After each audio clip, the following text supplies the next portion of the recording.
بیان کرنے کے قابل نہیں ہے۔ اب شیطان نے دیکھا کہ عوام کو کیسے پھنسایا جائے، اللہ ہی کے بارے میں ایسے عقیدے ان کے سامنے رکھ دیے کہ انسان اس کو ماننے کے بعد دائرہ اسلام سے خارج ہو جاتا ہے۔ مثلا وہ واقعہ، مشہور واقعہ جو آپ نے سنا ہی ہوگا، جس میں نبی اکرم صلی اللہ علیہ وآلہ وسلم کے پاس ایک لونڈی لائی جاتی ہے اور اللہ کے نبی اس لونڈی کا امتحان لیتے ہیں۔ اللہ کے نبی اس لونڈی سے 2 سوال کرتے ہیں، این اللہ، اللہ کہاں ہے؟ فاشارت الی السماء، لونڈی آسمان کی طرف اشارہ کر کے کہتی ہے کہ اللہ آسمانوں میں ہے۔ آپ پوچھتے ہیں من انا، میں کون ہوں؟ جواب میں کہتی ہے انت رسول اللہ، آپ اللہ کے رسول ہیں۔ نبی اکرم صلی اللہ علیہ وآلہ وسلم فرماتے ہیں اس کو آزاد کر دو، یہ مومنہ ہے۔ ایسا عقیدہ ماننا عین اسلام ہے، اور اس عقیدے کے مقابلے میں وہ عقیدہ اختیار کرنا جو اس عقیدے سے ٹکراتا ہو، وہ انسان کو دائرہ اسلام سے خارج کر دیتا۔ اب بدقسمتی سے ہمارے بر صغیر میں، پاک و ہند میں، بنگلہ دیش میں علماء تو علماء، عام لوگوں کا یہ عقیدہ ہے کہ اللہ ہر جگہ موجود ہے، اور ہماری عدالتوں میں جب جج حلف لیتا ہے کسی گواہ سے تو اس کو یہ الفاظ ادا کرنے پڑتے ہیں کہ میں اللہ کو حاضر ناظر جان کر اس بات کی گواہی دے رہا ہوں۔ یعنی ہماری عدالتوں میں بھی اس عقیدے کو تسلیم کروایا جاتا ہے، اور یہ عقیدہ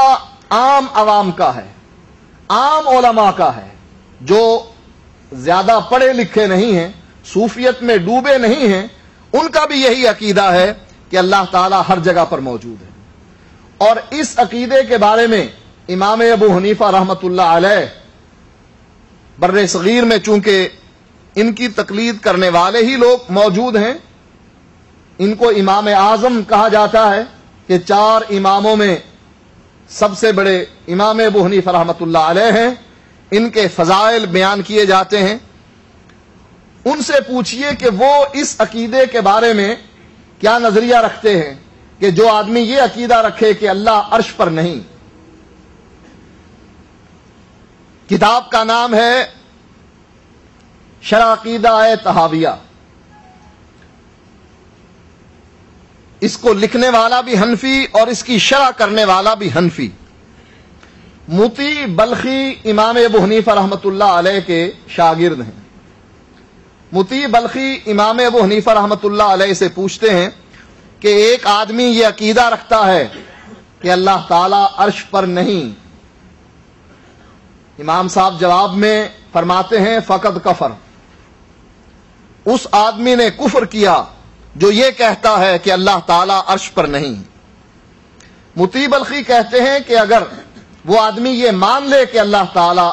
عرش پر ہے، لیکن یہ کہے مجھے علم نہیں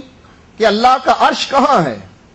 آسمانوں کے اوپر ہے یا زمین کے نیچے ہے، مجھے اس کا علم نہیں، تو امام ابو حنیفہ رحمۃ اللہ علیہ فرماتے ہیں فہو کافر، وہ کافر ہے، دائرہ اسلام سے خارج ہے۔ لأنہ انکر ہذہ الآیہ،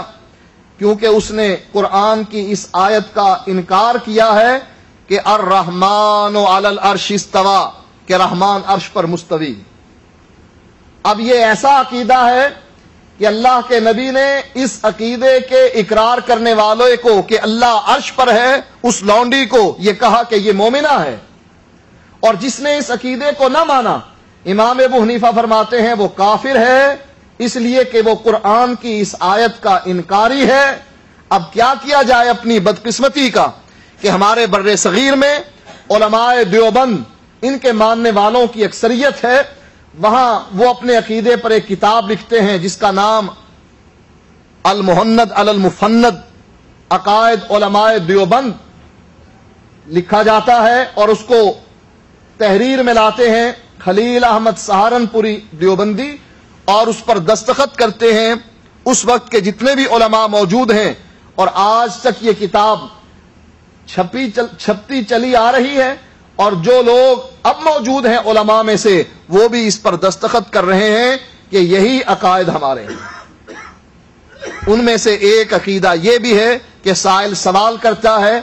کہ آپ کا قرآن کی اس آیت کے بارے میں کیا خیال ہے جس میں اللہ فرماتا ہے الرحمن علی العرش استوی، کہ رحمان عرش پر مستوی ہے۔ جواب میں کہتے ہیں کہ اس آیت میں جس جہت کا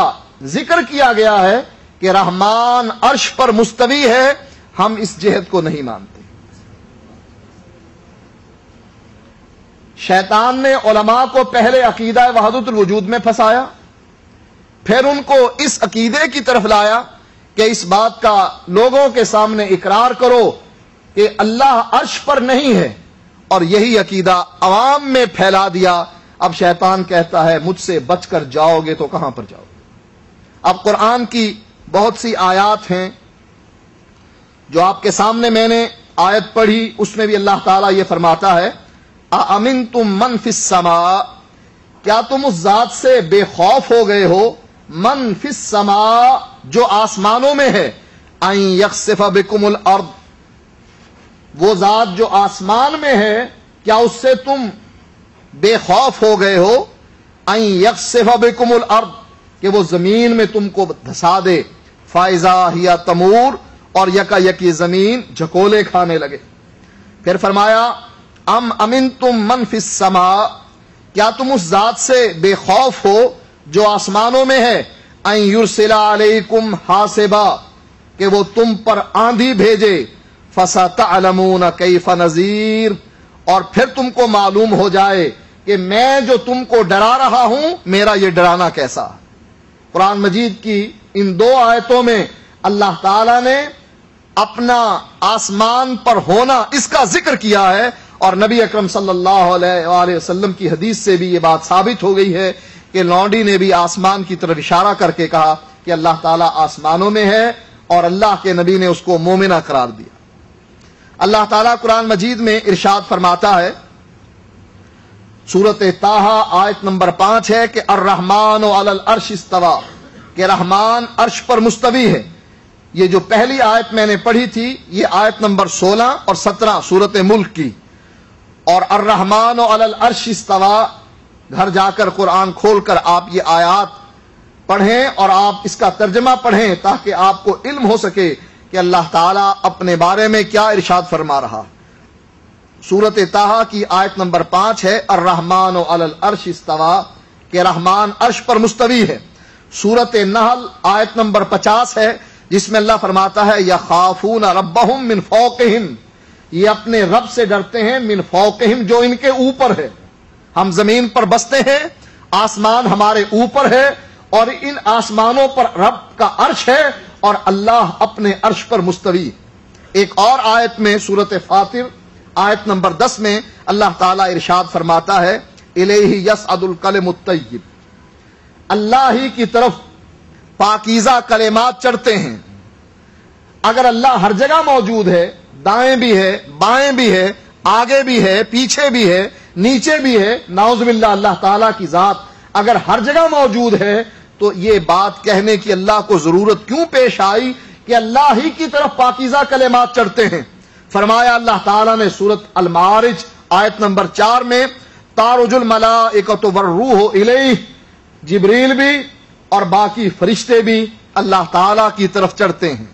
اب لازمی بات ہے ہمیں اس بات کو تسلیم کرنا پڑے گا کہ اللہ کی ذات اس دنیا، اس زمین سے علیحدہ کہیں بلندی پر رہتی ہے، جس کا تذکرہ اللہ نے اپنے قرآن میں جگہ جگہ پر کیا ہے کہ اللہ تعالیٰ آسمانوں پہ ہے، آسمانوں میں ہے اور عرش پر مستوی ہے۔ فرمایا اللہ تعالیٰ نے سورۃ سجدہ میں یدبر الامر من السماء الی الارض، اللہ تعالیٰ آسمانوں سے زمین کی طرف کاموں کی تدبیر کرتا ہے۔ آسمان اللہ تعالیٰ کا ہیڈ کوارٹر ہے، وہاں سے زمین کی طرف اپنے کاموں کی تدبیر کرتا ہے۔ ایک جگہ پر اللہ تعالیٰ عیسیٰ علیہ الصلوۃ والسلام سے یہ کہتے ہیں یا عیسیٰ انی متوفیک ورافعک الیہ۔ قرآن کی یہ آیت اکیلی آیت ہے جس میں عیسیٰ